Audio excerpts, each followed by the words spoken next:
I told you yesterday, this isn't an I told you so, but as I mentioned yesterday, history indicates that these indictments after yesterday afternoon, the grand jury met and then they went home and then Jack Smith went back to his office and everybody thought, oh my God, he went back to his office, nothing's happened. And I said, the last two times this happened, or the last time this happened, he went back to his office and then, around 5 o'clock Eastern time, 3 o'clock, 2 o'clock Pacific time, the indictment comes out. And sure enough, there it was at 5 o'clock Eastern time yesterday. And this is a big deal. We got a lot to talk about today. I want to do a deep dive into this indictment and discuss it with you as well here in the first hour and also in the third hour of the program. We'll talk about this in the future. Also in the third hour of the program, I want to get into my op-ed today. We'll wait 2 hours to do that, but it's titled "The Biggest Issue for 2024, Can Humanity Survive Trump and the GOP?" And in it, I lay out exactly what Trump and the MAGA Republicans who are running for president say that they will do to this country if one of them becomes president, including Trump. But as I said, we'll get into that in the third hour.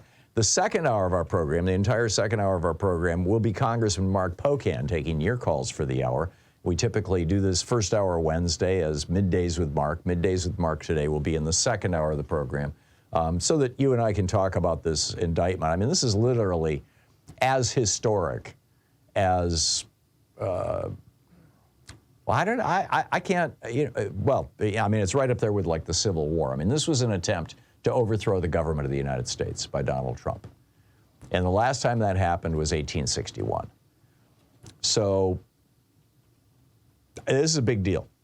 So let's just, get right into it. I've got the indictment printed out. I've marked the whole thing up. I'm give you some overview stuff, give you some thoughts and opinions that maybe you're not hearing other places. First of all, I think what's particularly interesting is that this indictment, while it names 6 co-conspirators, it does not indict any of them. And apparently the reason for this is that Jack Smith wants to have one single, tight, fast trial that ideally can be finished before the election. And, just to take the politics, to strip the politics out of it. And the result of that is that these 6 co-conspirators are all probably sitting on pins and needles right now waiting for the next indictments to drop. Jack Smith, in the statement he made last night, made it very clear that, there was more of that coming. In fact, let me find his actual quote here. Basically here it is right here. He said, "The attack on our nation's capital on January 6, 2021 was an unprecedented assault on the seat of American democracy. It's described in the indictment as fueled by lies by the defendant targeted at obstructing a bedrock function of the U.S. government, the nation's process of collecting, counting, and certifying the results of a presidential election." He went on to say, Special Counsel Jack Smith, he went on to say, "The men and women of law enforcement who defended the U.S. Capitol on January 6th are heroes. They are patriots and they are the very best of us. They did not just defend a building with people sheltering in it. They put their lives on the line to defend who we are as a country and as a people. They defended the very institution and principles that define the United States." And then he closed it out by saying, "Our investigation of other individuals continues." So, there's more coming. And those individuals include Rudy Giuliani, who is very clearly co-conspirator number 1. Back in November 19th, 2020, this is what Rudy Giuliani had to say. He said, "Democrats engaged in a vast conspiracy to inject hundreds of thousands of Biden votes by using voting machines built by Venezuelan dictator Hugo Chavez with the help of wealthy Jew George Soros that sent American votes overseas to servers in Germany where they could be altered according to orders from Antifa." It's pretty bizarre, but there you go. Co-conspirator number 2 is almost certainly John Eastman. John Eastman stood up on the stage with Donald Trump and, talked about how important it was that Mike Pence throw out the electors from the contested states and choose the phony electors. He's identified in the indictment as, quote, an attorney who devised and attempted to implement a strategy to leverage the vice president's ceremonial role overseeing the certification proceeding to obstruct the certification of the presidential election. John Eastman used to clerk for Clarence Thomas. He's good friends with the Thomas family, and he's very close to Ginny Thomas, who might be co-conspirator number 6. Co-conspirator number 6 is described as, quote, a political consultant who helped implement a plan to submit fraudulent slates of presidential electors to obstruct the certification proceeding. Now, it's not real likely that it's Ginny Thomas, but there are a number of people speculating that it could be. What I think is more likely is that it's either Roger Stone or Steve Bannon. Some people are suggesting it's Mike Flynn. So anyhow, that's 1, 2, and 3, or 1, 2, and 6. At number 3, co-conspirator number 3 is almost certainly Sidney Powell. She is described as, quote, an attorney whose unfounded claims of election fraud the defendant privately acknowledged to others sounded crazy. Nevertheless, the defendant embraced and publicly amplified co-conspirator 3's disinformation. Co-conspirator number 4 is got to be Jeffrey Clark.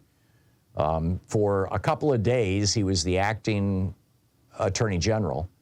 He's described as a Justice Department official who worked on civil matters and who, with the defendant, attempted to use the Justice Department to open sham election crime investigations and influence state legislatures with knowingly false claims of election fraud. He's the guy, Jeffrey Clark is the guy that Patrick Philbin testified before the January 6th committee, that he said, Philbin told Clark, you know, if you go ahead with this and keep Trump in the White House, there will be riots in every major city in America. And Clark's response was, well, Philbin, that's why there's an Insurrection Act. In other words, we'll just move the army out into the streets and take care of that. You know, like Pinochet did. Co-conspirator number 5 is almost certainly Kenneth Chesbrough. He's described as, quote, an attorney who assisted in devising and attempting to implement a plan to submit fraudulent slates of presidential electors to obstruct the certification proceeding. He's the guy who started the idea of the fake electors and seems to have basically run that. So those are the people who are waiting for another shoe to drop. The indictment itself is huge. It has 4 main charges. This is the 3rd time Trump has been hit with a criminal charge, by the way, this year. The charges, the 4 counts are obstruction of an official proceeding, which, by the way, has, well, actually, let me go through these one at a time. Number 1, obstruction of an official proceeding. Number 2, conspiracy to obstruct an official proceeding. Number 3, conspiracy to defraud the United States government. And number 4, conspiracy to prevent others from carrying out their constitutional rights. So that first charge, which carries 20 years in prison, has already been brought against several hundred of the more than 1,000 people who've been arrested for rioting on January 6th. And more than 100 people have already been convicted at trial or pled guilty to that charge of obstruction of an official proceeding. So Jack Smith had to be looking at this saying, this is low-hanging fruit. And in fact, it's already been appealed. One of these people appealed it to the D.C. Appeals Court, the Federal Appeals Court in the District of Columbia, back in April, and the court upheld the charge. The second charge is the conspiracy to defraud the United States. And that is punishable by up to 5 years in prison. And the defrauding is, of course, you know, not counting or not, well, counting, I guess, it would be technically the right word, the votes of people in the states where they wanted to put in the fake electors. The thing that I find most interesting, the conspiracy to defraud the United States is also, you know, a variation on that. And you know, and that carries 5 years in prison as well. He's also accused of violating this post-Civil War Reconstruction era. It's sometimes called the Klan Act or the Ku Klux Klan Law. It was passed in 1870 in response to violence that the Klan was perpetrating to keep black people from voting. This was during Reconstruction. This was before the end of Reconstruction, which was in 1876. And it has been used many times over the years, typically for prosecution of election officials who refused to count votes. In fact, the Justice Department won a conviction on this charge just this year. A guy by the name of Douglas Mackey, he's a far-right propagandist who lives down in Florida, and he and some friends were trying to convince mostly black voters that the election would be held on Wednesday instead of Tuesday. They prosecuted him, and successfully. Now, the biggest charge is the Ku Klux Klan Act, basically, this 1870 law. And it's the biggest charge because it's the only one that has the death penalty associated with it, which has, over at Breitbart, they're absolutely hysterical about this. Donald Trump has been charged with a crime that has the death penalty. The death penalty only applies if somebody dies as a result of your actions. But as any Republican will tell you, Ashley Babbitt died that day as a result of Donald Trump propelling her, basically with his words, into the Capitol building. Now, Trump is claiming that his defense, he's got two defenses. Number one, that it's just free speech. I'm free to lie. I can lie about the election. Anybody can lie. There's no law against lying. Well, in the indictment, Jack Smith says, you know, Donald Trump has a free speech right to lie. He can do that. We're charging him for his actions, not his words. So that's blown up. And the second is that I really believed that I won the election. And of course, they go through point by point by point, pointing out that his, you know, for example, well, actually, I'll go through the list on the other side of this break. It's substantial. But Jack Smith just lays out how whenever Donald Trump tries to tell you that his genuinely held belief was that he had won the election, he's lying through his teeth, which is something that he does really well. I mean, you know, over 30,000 documented lies during the 4 years he was president.